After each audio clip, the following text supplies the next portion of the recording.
Con ustedes la profesora Cristina de la Cruz.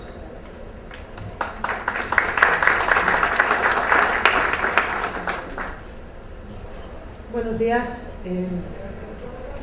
La verdad es que quiero agradecer a Mercedes bueno, y a la universidad la invitación a estar aquí hoy con todos ustedes.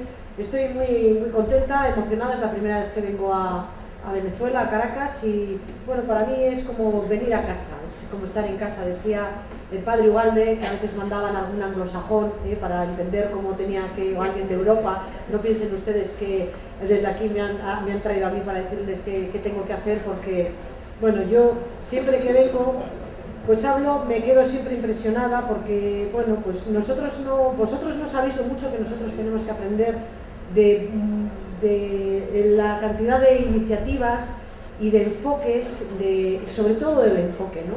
Y de cómo luego ese enfoque se operativiza en la práctica con respecto a estas cuestiones del compromiso social.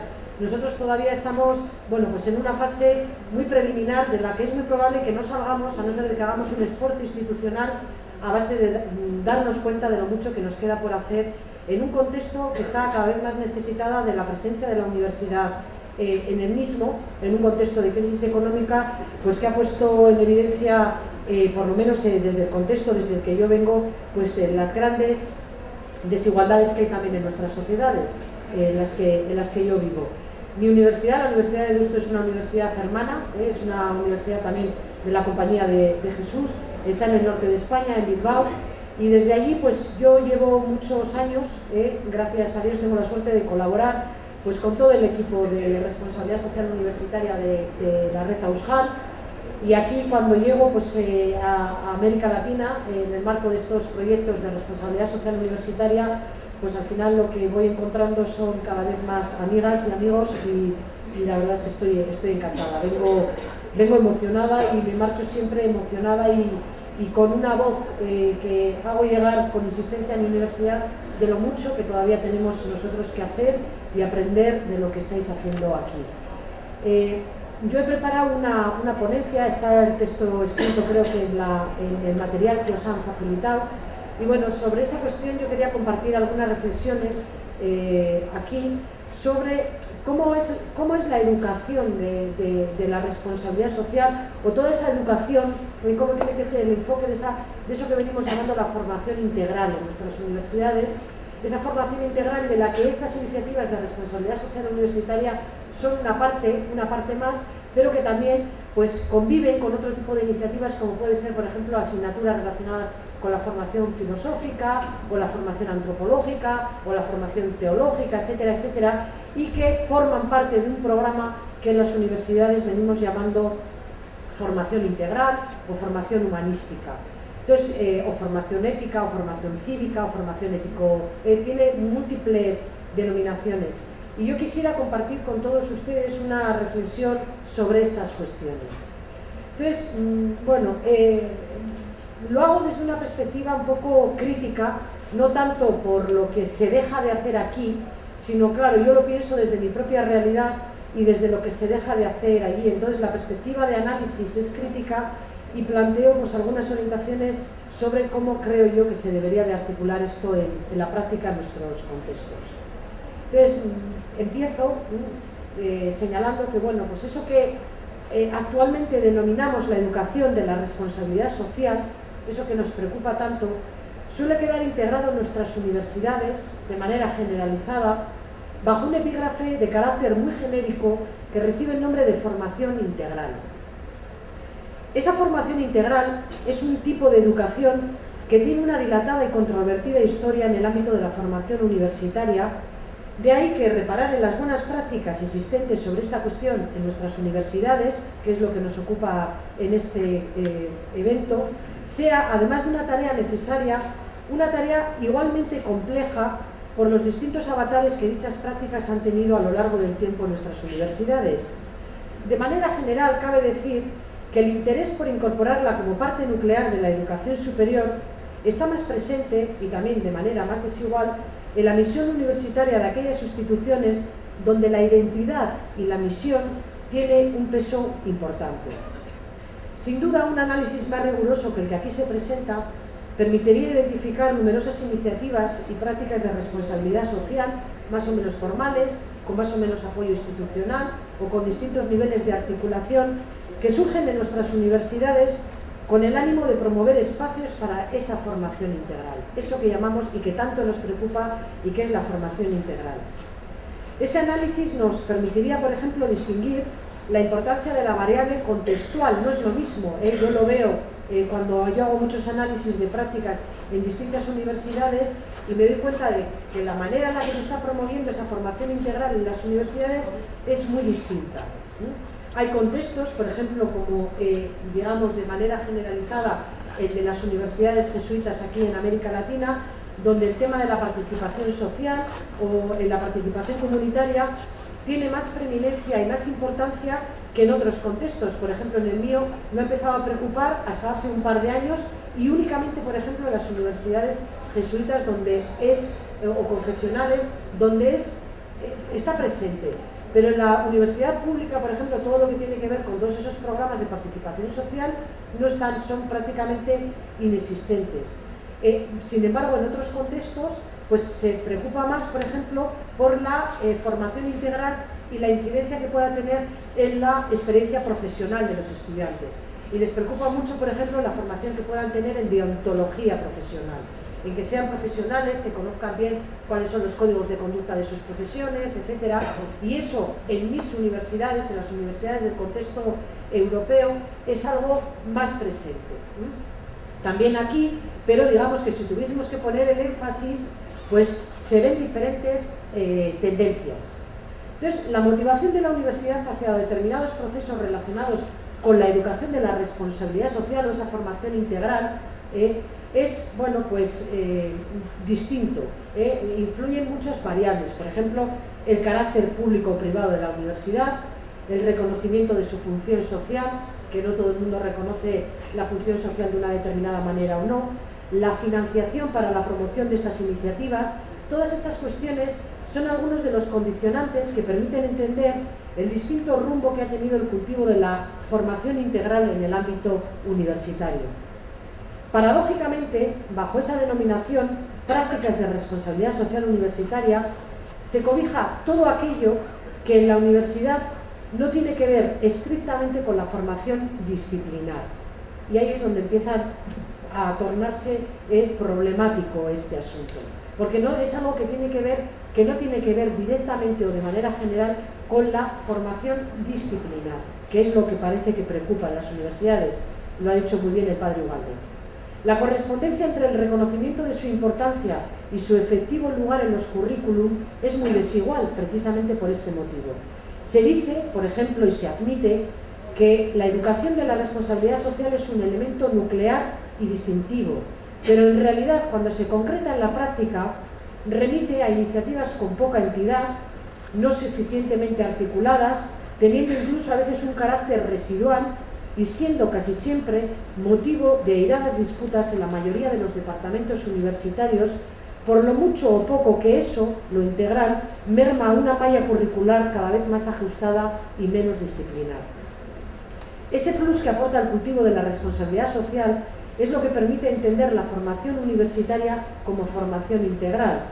Está conformada por un vasto conjunto de conocimientos que se vinculan con un tipo de formación experiencial más relacionada con el aprender a ser y que se concreta a través de variados y dispares, y permítanme decir, no es el caso de la UCAP, pero a veces disparatados programas. Este es el lugar que le corresponde a la mayoría de nuestras universidades, uno más en cualquier caso, a esa formación integral y que tiene que ver, se relaciona con esa amplia oferta para la tarea de aprender a ser. Existen diversas razones que explican las dificultades para que esa formación sobre la responsabilidad social encuentre una acogida más amable y facilitadora en nuestras universidades. ¿Qué duda cabe que el respaldo institucional, lo decía esta mañana el rector, con el que cuente su integración en los planes de estudio, es un factor clave nuclear, pero, siendo muy importante, en cualquier caso, no podemos olvidar que se alinea siempre con ese tipo de asuntos que en nuestras universidades aparecen bien, siempre bajo el apelativo de tareas pendientes, tareas por coordinar. o tareas por acometer, y eso realmente lo único que hace es contribuir y generar pues, bueno, dificultades de articulación o entidad, que son las que aparecen y las que tienen y adolecen la mayoría de estos programas. Lo que sigue a continuación, mi reflexión, que quiero compartir con ustedes, no aspira a ser una más de las muchas reflexiones que insisten en la pertinencia de esa formación en la universidad. Eso está suficientemente dicho y es suficientemente sabido. Mi pretensión es distinta. Asumo la perspectiva desde una mirada que no pretende convencer, aportando razones sobre sus bondades, sino más bien plantear desde la perspectiva de quien apuesta institucionalmente por ella. Yo apuesto institucionalmente por ella y asumo académicamente esta tarea, llevo 25 años dedicándome a ella. Pues bueno, yo apuesto institucionalmente y bueno, quisiera plantear y apostar por un análisis crítico de algunos de los retos que exige dignificar esa formación en nuestras universidades, haciendo un análisis crítico sobre cómo lo estamos enfocando quienes nos dedicamos a esto. Y es un poco lo que quería compartir. O sea, a mí no me gustan los discursos autocomplacientes, sino que aquí lo que nos reúne tiene que ser un análisis que nos ayude a pensar conjuntamente, bueno, cómo realmente podemos dignificar esa formación en nuestras universidades. Desde las distintas iniciativas curriculares que la concretan en la práctica, aquí me referiré de manera concreta a la formación de la ética, ya sea esta ética fundamental, ética profesional, ética cívica o cualquier otra aproximación con más o menos énfasis confesional al estudio de la moral, la ciudadanía, los derechos humanos, etc., que suelen formar parte de estos programas de formación integral o incluso también responsabilidad social universitaria, que también estos programas, pues aunque sean de base muy experiencial, pero están inspirados en esa formación en derechos humanos, en formación en participación social, etcétera, etcétera. A mi juicio, el cultivo de la responsabilidad social abarca mucho más de lo que comúnmente y con bastante imprecisión se ha asociado con el área de humanidades o el vasto ámbito de las ciencias sociales. No es mi objetivo definir lo que considero que sería una buena educación en esas áreas, ni tampoco expresamente en el aprendizaje de un sentido ético y político profundo. En este trabajo y en esta exposición me centraré únicamente en algunos temas críticos relacionados con ese tipo de formación. Existen razones por las cuales ese desafío por la educación de la responsabilidad social y, por ende, la formación que corresponde a ese bloque de contenidos éticos y políticos no ha cuajado ni siquiera perturbado los pilares de nuestras universidades. Lo recordaban esta mañana también el rector y el padre Ugalde. Y muchas de esas razones, no lo olvidemos, también se sustentan en la torpeza con la que hemos abordado la tarea. De alguna manera, quienes nos ocupamos y preocupamos por dicha formación en la universidad, deberíamos preguntarnos si estamos contribuyendo también a alimentar el carácter residual y generalista de dicha formación o a que su lugar en nuestras universidades sea efectivamente algo anecdótico. El primer objetivo de mi reflexión es proyectar una reflexión desde algunos mapas conceptuales distintos que nos permitan romper con el poder de esos lugares comunes donde se sitúa esa formación integral, del que os parece que solo sabemos decir que es muy importante para formar personas. Pues romper con ese poder de los lugares comunes y el carácter generalista de algunos argumentos que abrigan e insisten en la importancia de la formación de la responsabilidad social en la universidad. Y voy a plantear 5 inquietudes que yo comparto con ustedes y algunas reflexiones críticas. La primera: en primer lugar, suele ser habitual justificar la necesidad y presencia de este tipo de formación y prácticas curriculares en los planes de estudios universitarios con el fin de que este tipo de formación contribuya a hacer frente a la actual crisis de valores que afecta a nuestra sociedad y que, consecuentemente, nos afecta a nosotros mismos. ¿Cómo no incorporar, y esa es una pregunta profunda, cómo no incorporar en la educación de los estudiantes durante su paso por la universidad espacios de reflexión y espacios de aprendizaje y experiencias que contribuyan a paliar el déficit moral de nuestra sociedad y a promover el compromiso y la participación social? ¿Cómo no hacerlo? Sin embargo, aunque todos compartimos la necesidad de dicha formación, nadie contestaría que no es necesaria esta formación. Yo no conozco a nadie que diga que podemos prescindir de ella. A nadie. Sin embargo, aunque todos compartimos la misma respuesta, pocas veces se analiza con rigor la manera en la que lo estamos haciendo. la adecuación de esos programas con el objetivo al que sirven, o su pertinencia en determinados niveles de estudio. Más allá, sin embargo, de estas valoraciones pedagógicas, creo que lo que falta es, sobre todo, una reflexión profunda sobre el alcance de aquello que se trata de paliar con este tipo de intervenciones y procesos educativos. ¿Cuál es el significado profundo de esa expresión? Crisis de valores. ¿De qué valores? Que pretende dar cuenta, pues, del actual signo de nuestra sociedad. No cabe duda de que se nos ha hecho demasiado familiar esa sonatina, se dice sonatina aquí, ¿no? Discúlpenme este español tan mal hablado que hablamos en España, pero bueno, se nos ha hecho demasiado la sonatina sobre el derrumbe moral de nuestra sociedad, signo de una profunda crisis de valores que afecta al orden, a todos los órdenes de nuestra vida.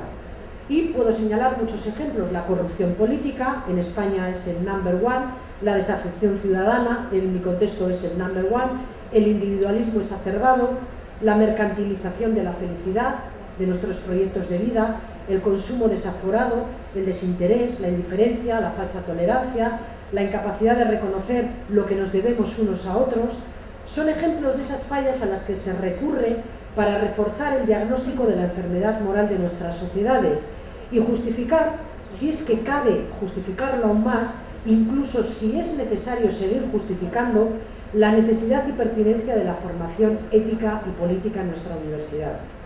Por un lado, es preciso reconocer que existe una hiperinflación y expectativas más bien vagas sobre el significado de la palabra valores en la vida pública. De hecho, no faltan ejemplos de quienes se obstinan por adoctrinar a los miembros de una sociedad, y creo que en Venezuela hay un ejemplo muy notable, apelando precisamente a la pérdida del timón ético y a la necesidad de restaurar con mano firme un determinado rumbo moral. Por otro lado, también es preciso reconocer que respecto a los valores nos han preocupado más los medios que los fines para su realización, y es así como poco a poco se nos ha ido desdibujando su sentido más profundo. Los valores se explican con una retórica hueca que anula toda imaginación ética y nos impide distinguir el valor que tienen, por ejemplo, los distintos sentidos de responsabilidad o los distintos sentidos de solidaridad. Yo cuando le oía esta mañana al padre Ugalde, digo, es que es una lección sobre que tenemos que aprender a distinguir los determinados sentidos de solidaridad. Cuando nos acercamos y tenemos una opción por los pobres, no es lo mismo acercarse de una manera o de otra, situarles en un contexto o en otro, y eso se nos ha desdibujado completamente, O el valor de la compasión en la vida pública. Convertimos de esta manera los valores en disfraces de un mundo injusto colonizado por los medios. Y los medios, no lo olvidemos, pertenecen solamente a los poderosos, solamente a ellos. Trozos importantes de nuestra vida personal y en común están delineados por los contornos de esos valores. La fecundidad de nuestros proyectos de vida se construyen en torno a ellos. Sin embargo, hemos desarrollado la capacidad de poner de manifiesto lo que significan los valores, no tanto cuando estos muestran su fecundidad, sino más bien cuando sentimos que nos traicionan, cuando falta la solidaridad, cuando hay momentos de corrupción que llamamos a la responsabilidad. Solamente nos acordamos de los valores cuando estos, sentimos que nos traicionan, cuando no están presentes. Conviene por todo ello no hablar de los valores en vano y pensar con un poco más de profundidad en el alcance de ese diagnóstico, ya que la cantinela sobre la crisis de los valores no solo y no siempre remite a un análisis sobre lo que está en juego en nuestras sociedades, más bien al contrario, a menudo esconde una visión conservadora que bloquea e impide que florezca la disposición transformadora que necesitan aquellas crisis que surgen precisamente como consecuencia de haber priorizado para nuestra vida en común unos determinados valores en detrimento de otros, probablemente más nobles para la tarea de construcción social. Por ello cabe decir que lo que están en crisis en nuestras sociedades no son todos los valores, sino solamente algunos de ellos, precisamente aquellos que apelan a lo más humano que somos. Lo que está en crisis es nuestra capacidad para gestionar los conflictos de valores que surgen en el seno de nuestras sociedades, y también nuestra dificultad para encontrar argumentos que nos hagan justificar por qué en ese conflicto Hay algunos que tienen algunos valores que tienen más valor moral que otros. Hay algunos valores que valen más que otros. Algunos valores que valen más que otros. Lo estimativo no tiene apenas límites. Cuando nos ponemos a pensar sobre lo estimativo, eso no tiene límites. Cabe hacer valoraciones de todo aquello que atraviesa nuestra vida, tanto personal como común. Y quizás la resistencia de los valores a ser descritos con claridad es la que alimenta esa idea del todo vale. Sin embargo, no es cierto que todos los valores deban tener la misma consideración. Existen algunos que ponen de manifiesto algunas de las cosas más ricas, profundas y valiosas de la especie humana, y otros que no son dignos de aprecio en ningún sentido.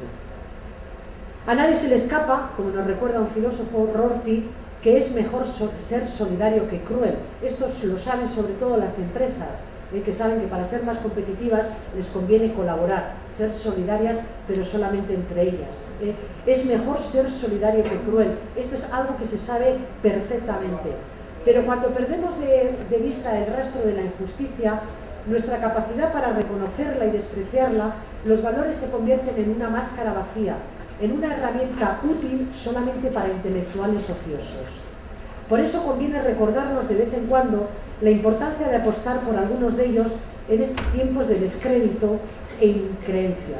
Apostar por aquellos que aspiran a reparar injusticias reales, a transformar las estructuras de dominación de nuestra sociedad, que aspiran a aquellos que nos ayudan a recuperar algunos relatos éticos y nos ayudan a imaginar horizontes menos injustos y a rescatar el arrojo de decir esto no, o a vincularnos y a comprometernos con la realidad de los empobrecidos. Claudicar a todo esto supone admitir una existencia que acepta convivir y perpetuar la injusticia.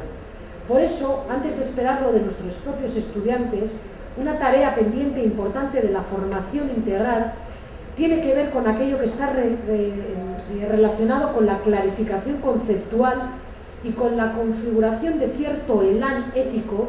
A mí, por ejemplo, cuando entro en la universidad esta mañana, que me ha parecido preciosa, con una explosión de la naturaleza, pero yo a ese elán ético le llamo a que yo he entrado y lo único que he visto ha sido en la entrada, que me decía, venía con mi amiga Susana y me decía, entramos por la trasera de la universidad, pero con todo mensaje sobre valores, cuáles son los valores, todos los cristales y todas las paredes pintadas. Ese es el elán ético, es como un alma que está presente en tránsito, como dice en toda la universidad. Es el elán ético que acerque y tome como marco de sentido y referencia las bases de una ética del disenso, el imperativo de la disidencia, que nos lo recuerda muy bien Javier Muguerza, que consiste en la posibilidad de decir no a situaciones en las que prevalece la indignidad, la desigualdad o la falta de libertad. Para eso tiene que preparar la formación integral. En segundo lugar, segunda inquietud que quería compartir con ustedes. No se suele considerar la naturaleza y el alcance político de al menos parte de esa formación ética y ciudadana. El alcance político que eso tiene, de esa formación, que tiene un alcance político indiscutible. Y ese olvido, a mi juicio, no es inocente, sino que viene de alguna manera orquestado por una cultura hegemónica interesada sobre todo en despolitizar el pensamiento. Ustedes aquí sufren una realidad muy concreta y que tiene una coyuntura política muy específica, pero yo vengo de otra coyuntura muy específica en la que las estructuras de dominación están muy sustentadas por un nicho cultural en el que es prácticamente imposible nadar a contracorriente, que es todo el nicho cultural del neoliberalismo, y que, entre otras cosas, es esa cultura hegemónica interesada en despolitizar el pensamiento. Y eso es algo que tendría que arraigar muy profundamente en este tipo de formación. ¿Acaso este tipo de formación humanista puede dar la espalda a la pregunta política más esencial? ¿Cómo queremos vivir juntos? Nos quejamos de la falta de reacción y de la desafección que afecta de manera general al conjunto de la sociedad, pero lo cierto es que a la explosión indignada, incluso a las serenas reflexiones, le sigue la mayor de las veces o el silencio o la resignación ante la dificultad y a veces la pereza que nos da remar a contracorriente en un nicho cultural que nos arrastra siempre mar adentro. También a nosotros, no lo olvidemos. Esto en mi contexto es muy difícil. Comprometer a los jóvenes, por ejemplo, para que hagan, es tremendamente complicado porque se vive muy bien, se vive tremendamente bien en esa sociedad de bienestar en el que, bueno, pues comprometerte, esa opción por los pobres te supone, bueno, pues, y ese compromiso es nadar a contracorriente, supone, ese nicho cultural se alimenta del desencanto y el miedo, dos elementos cómplices e imprescindibles para doblegar cualquier pulsión transformadora o cualquier viso de creatividad social hasta llevarla a un punto muerto de inacción. La universidad también ha claudicado a la tarea de imaginar siquiera la posibilidad de construcción de alternativas a una sociedad injusta, cuando de hecho algunas existen y son reales. Muchas de esas iniciativas tienen una dilatada historia de iniciativas alternativas en la esfera de lo económico, por ejemplo, que ha sido políticamente silenciada y sometida a un filtro de permanente e intencionada sospecha. Por ejemplo, muchas de las iniciativas que surgen en el ámbito de la economía solidaria, de la que América Latina es un semillero para el resto del mundo. También, pues eso ha sido también sometido ha sido políticamente silenciado y sometido a un filtro de permanente e intencionada sospecha también en la universidad. También en la universidad. Sin duda constituye una deuda social inaplazable restaurar esa historia. ¿Qué duda cabe que algunos contenidos de esa formación en nuestras universidades podría orientarse en esa dirección?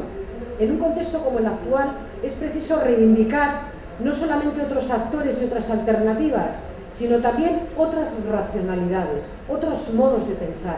Y esa tarea le corresponde a la universidad, que rescaten el valor de la construcción social desde una óptica transformadora y planteen otras maneras de generar poder y dar forma a la sociedad que queremos. La tarea de educar, y de manera más específica, la tarea de la educación ética y política, es sobre todo y principalmente una tarea de emancipación. Nuestro mundo no es un mundo inocente, puede ser ignorante, pero sobre todo es un mundo injustamente desigual. La educación en ese mundo es una herramienta que debe ponerse desde el marco de la responsabilidad que corresponde a cada cual al servicio de la transformación de esos ámbitos de dominación, de desigualdad, de injusticia, de roma ignorancia y de irracionalidad.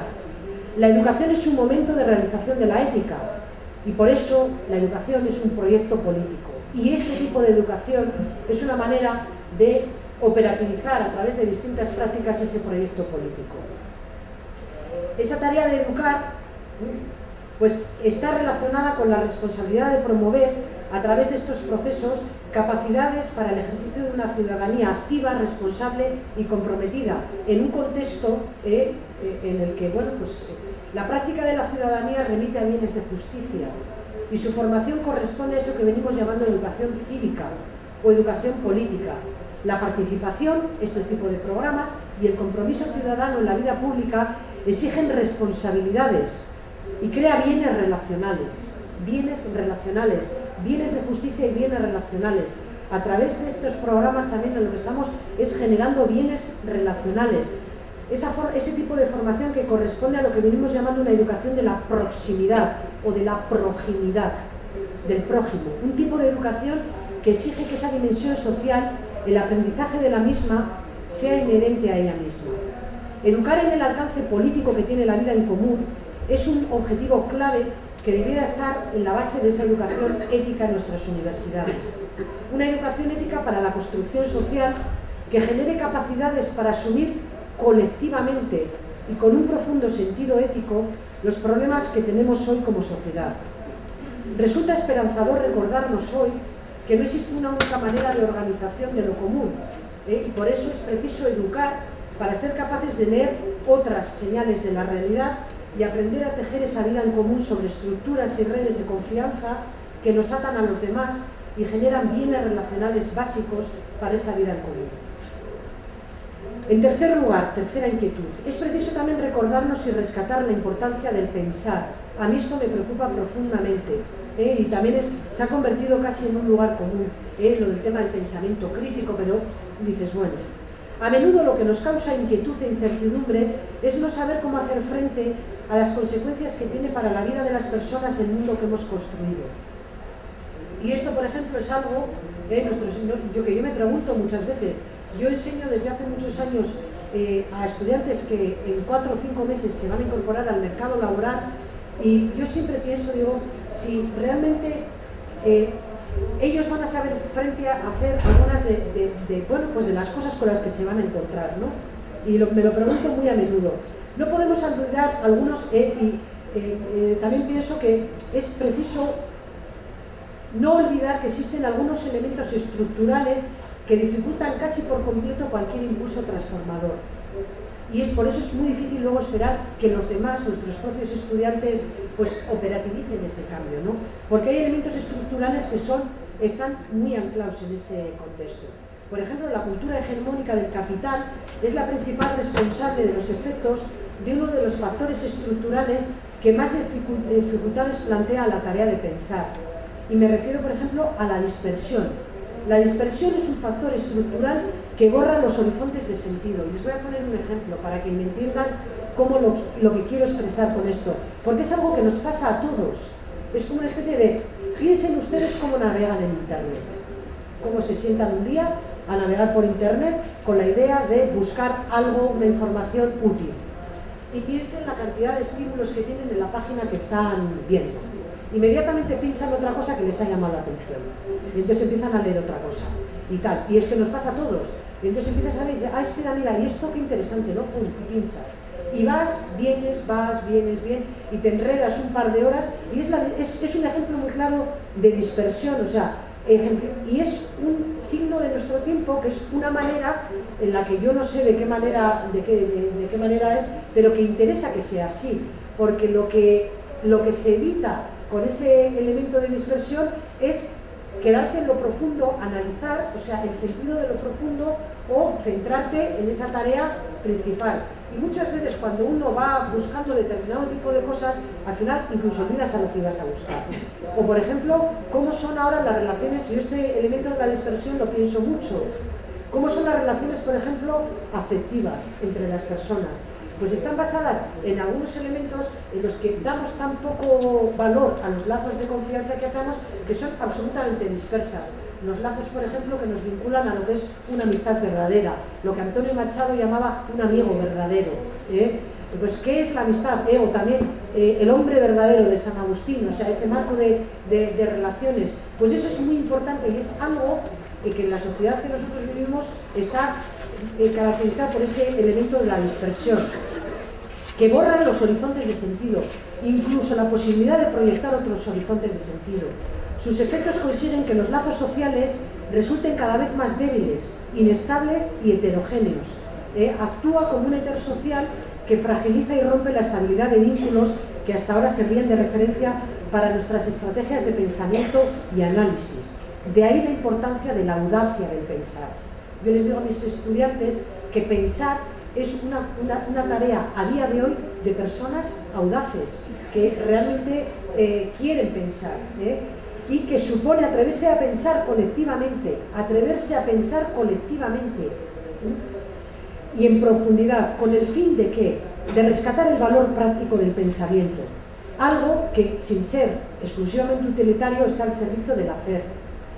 Construir un pensamiento situado, que habla desde un lugar concreto y responde a una mirada concreta de la realidad, que promueve un pensamiento colectivo, no individual, colectivo, que parte de preguntas que uno se hace sobre su propia vida y que surge y crece junto a otros, y apostar, en definitiva, por un pensamiento que se ocupa y preocupa de problemas comunes y tiene una vocación transformadora, ya que espera no dejar el mundo tal y como estaba.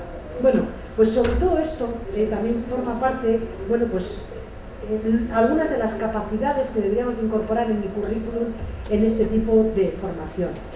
Una formación humanista que sea capaz de abrir espacios significativos que permitan descubrir y crear el mundo que nos rodea, que exige, entre otras cosas, escucha y atención. Normalmente no solemos vincular este tipo de programas con temas, por ejemplo, relacionadas con... nos preocupa mucho el tema de la argumentación, que sepan argumentar bien, dar razones, dar y darnos razones, pero se trabaja muy poco temas de escucha activa, de atención, exige aprendizajes de micropolítica, pero también exige cuestionar lo dado, impone imaginar cómo queremos que sea la vida en común, etcétera, etcétera. Exige el esfuerzo de enunciar de manera conjunta cómo queremos vivir. Y eso es algo que debería de estar profundamente en esto. Cuarta inquietud que comparto con ustedes. Voy a ir reduciendo Otro cuarto elemento, y esto me parece muy importante, es algo que se olvida mucho cuando hablamos de esta formación humanista, que es lo que en alemán se llama la Stimmung, la tonalidad afectiva. La tonalidad afectiva que la misma formación ética necesita. Los estudiosos de las virtudes cívicas, o sea, nos interesa que sean sobre todo generosos, que estén comprometidos, que sean responsables, etcétera, etcétera. Nos preocupan determinado tipo de valores y de virtudes cívicas, ¿no? Y solemos pensar que la formación, esa formación en valores, esa formación integral, tiene que estar conformada por esa formación, por esos valores concretos, que son pues la responsabilidad, el sentido del sacrificio, la austeridad, la generosidad, la confianza social, el deber, la gratuidad, el leal desacuerdo. Ese tipo de valores son los que nos preocupan. Pero además de estos, existen también otros valores que, aunque no lo parezcan, porque están muy desprestigiados en la vida pública, conforman a mi juicio el núcleo de esa necesaria tonalidad afectiva que tiene que tener este tipo de formación. Y me voy a referir aquí únicamente a dos. Yo creo firmemente en ellos y creo que faltan. Yo no los he encontrado en ningún programa, y son la alegría y la piedad. La alegría y la piedad. Yo soy una gran estudiosa, hice mi tesis doctoral hace muchos años, no voy a decir cuántos porque soy muy presumida y no quiero que se sepa mi edad, pero muchos años, me asusto yo misma, eso ya les tengo que decir a ustedes que tengo más de los que parezco. Entonces, yo la hice sobre el tema de la piedad, como una virtud para la vida pública, que es, bueno, pues la compasión. Y también he pensado mucho la alegría. Digo, cuando hablo de la alegría no me refiero a un entusiasmo desbocado, ni a un desenfreno loco, me refiero a un optimismo sereno, y a eso también hay que educar. Es una determinada tonalidad afectiva, y esto es lo difícil. Bueno, a un optimismo sereno o a un pesimismo constructivo, para que cada cual tenga su... Yo me quedo con el optimismo sereno, pero para los pesimistas, que hay gente que le gusta ser pesimista, pues el pesimismo constructivo. Que acepte no solo que hay que actuar, que algo hay que hacer, porque eso lo tenemos todos claro, sino que si algo es posible. A eso le llamo yo con el tema de la alegría. Que realmente uno crea, porque nosotros estamos pensando que lo que hay que hacer es transformar la sociedad. Pues para hacer eso realmente hay que creer que eso es posible.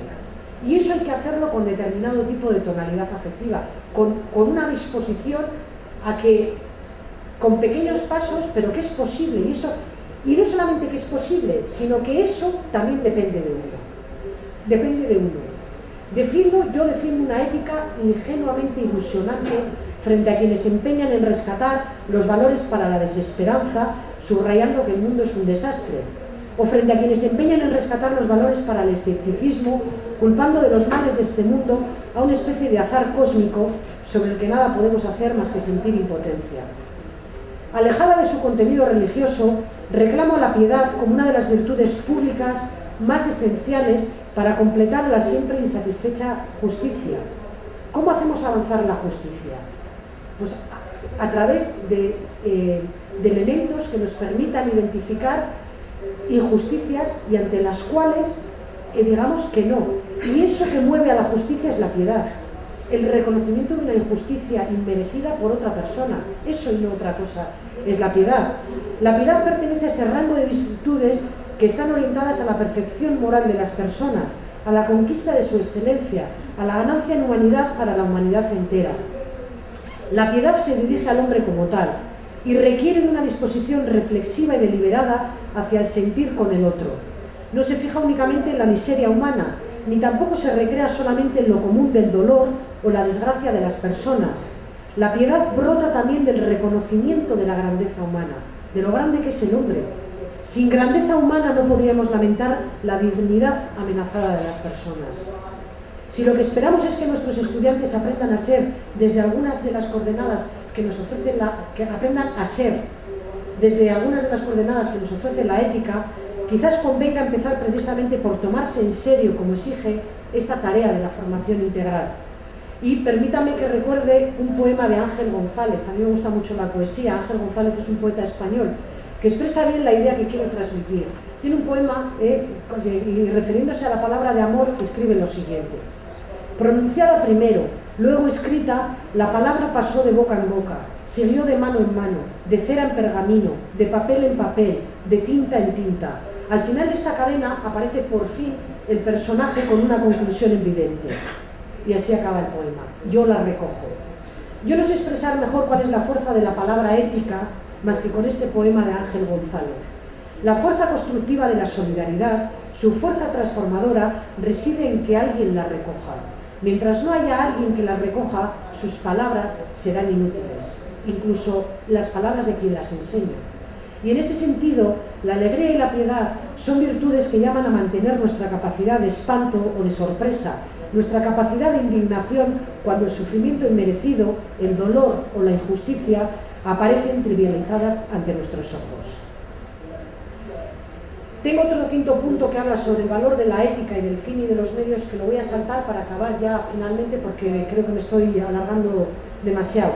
Y voy a hacer simplemente ya para finalizar algunas orientaciones que son prudentes. No piensen ustedes que vengo yo como Colón, que Colón vino hace mucho tiempo y bueno, si Colón hubiese sido mujer y vasca como yo, seguramente hubiésemos hecho probablemente las cosas de otra manera. Pero yo les voy a dar algunas orientaciones prudentes sobre cómo veo yo, desde mi experiencia, que es bueno, pues una experiencia dilatada, pero sobre todo muy comprometida, que podríamos enfocar algunas de estas cuestiones. Bueno, la formación de ese sentido ético tiene una clara dimensión intersubjetiva y social, que se aprende a nuestros estudiantes, se aprende únicamente cuando dicho sentido aparece encarnado en circunstancias concretas y en contextos significativos. No se aprende. Mi hijo, ya mis hijos ya son mayores, pero me acuerdo que cuando mis hijos eran pequeños, el pequeño me decía: ¿cómo se escribe un libro, mamá? Tú vas poniendo una letra detrás de otra hasta que acabas el libro y tal.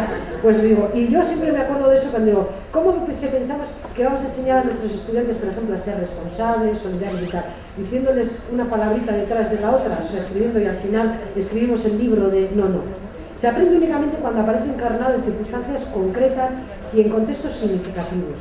De ahí que para trabajar el aprendizaje de ese sentido ético sea preciso abordarlo desde estrategias de enseñanza y aprendizaje que permitan poner de manifiesto dimensiones éticas que puedan decir algo concreto a los estudiantes. Algo concreto a los estudiantes. No necesariamente requiere una asignatura ad hoc, y yo enseño una de ellas, pero no requiere únicamente eso. Y esto se puede plantear y abordar de muchas maneras en la universidad, de muchas. Otra cosa es cuánto de preparados estamos para hacer frente a este tipo de aprendizajes y cuánto de motivados estamos para hacerlo. Eso es distinto. Es un aprendizaje que trabaja distintas dimensiones: la profundidad del conocimiento, la sensibilidad ética, una visión holística de la realidad. La percepción y el conocimiento sesgado de la realidad, parcial o limitado, hace imposible educar el sentido ético. O sea que esas pequeñas píldoras disciplinares que damos hacen prácticamente imposible educar ese sentido ético. De ahí que sea preciso tener una formación bien informada, que ayude a pensar y a discernir éticamente la realidad. Eso me parece que es importante. Trasladar el sentido de esta imaginación ética, que es lo que es, requiere en primer lugar abordar estrategias orientadas a despertar la atención ética de nuestros estudiantes. Yo siempre me pregunto, bueno, si tenemos que despertar la atención ética de los estudiantes, ¿ya tendremos nosotros también ya atención ética? Pienso. Y una determinada educación del asombro, que es, fijaros, Aristóteles empieza explica diciendo que lo que nos distingue es que es la filosofía y la capacidad de asombrarse. Es eso, o sea, es el saber, es el asombro. Pues es eso, es la educación del asombro que les permita recrear la realidad. Y aquí voy a retomar otro verso que me gusta mucho. Yo no sé si ustedes conocen a Anna Akhmatova. Anna Akhmatova es una de las escritoras rusas más importantes del siglo XX. Su primer marido fue fusilado y el segundo falleció de extenuación en un campo de trabajo en el Gulag. Su único hijo también fue detenido varias veces y bueno, pues cuando le encarcelaron, ella, que era una poetisa, tuvo una amistad muy profunda con Isaiah Berlin, que tiene un libro también sobre la libertad. Pues ella se acercó durante 17 meses a las puertas de la prisión de Leningrado para informarse cómo estaba su hijo. Y allí conoció a otras mujeres como ellas que bueno, aguardaban una respuesta sobre cómo estaban sus familiares que estaban allí, pues hijos, maridos y hermanos, ¿no? Y de esa experiencia nació un poema que se llama Requiem, un conjunto de poemas que son tremendos, secos y muy desgarrados, que están dedicados a la memoria de su hijo. Pues ella escribió un prólogo y el prólogo de ese Requiem dice esto. Dice, en los terribles años, porque con estos versos de Ana, antes de leerlos, pues ella inaugura ese Requiem y recogen con mucha precisión lo que yo torpemente quiero decirles, que no acierto, o sea, lo que yo entiendo que es esa imaginación ética tan relacionada con nuestra capacidad de conformar los contornos de una adecuada de una adecuada imaginación ética y de lógicas de responsabilidad que nos exige la vida en común, esas lógicas de responsabilidad que nos exige en común. Y ella dice así, en los terribles años de Yeov hice cola durante 7 meses delante de las cárceles de Leningrado. Una vez alguien me reconoció.